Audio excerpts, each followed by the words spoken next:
আজ বানাবো লাউ ডাঁটা চচ্চড়ি। লাউ ডাঁটা চচ্চড়ি বানাবার জন্য কড়াইতে আমি 4 টেবিল চামচ সরষের তেল দিয়েছি, আরও হাফ চামচ 5 ফোড়ন, একটা শুকনো লঙ্কা ফোড়নে দিয়ে ছোটো সাইজের একটা আলু ডুমো করে কেটে নিয়েছি, আর হাফ পেঁপে কেটে নিয়েছি। নিয়ে কড়াইতে দিয়ে 1/4 চামচ লবণ আর 1/4 টিস্পুন হলুদ দিয়ে আলু আর পেঁপেটাকে একটু কষা কষা করে নিয়েছি।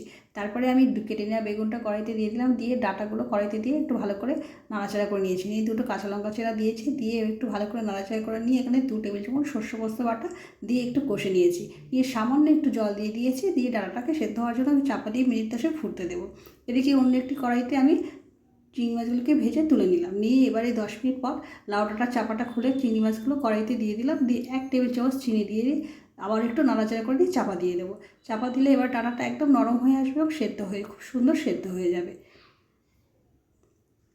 চাপা দিয়ে দিলাম। এবার চাপাটা খুলে এখানে আমি 1 টেবিল চামচ ভাজা মশলার গুঁড়ো দিয়ে দিলাম। ভাজা মশলার গুঁড়োটা দিলে একটা সুন্দর সেন্ট বেরোবে এবং ডাঁটা চচ্চড়িটা খুব সুন্দর হয়ে যাবে। তৈরি হয়ে গেলো আমাদের লাউ ডাঁটা চচ্চড়ি।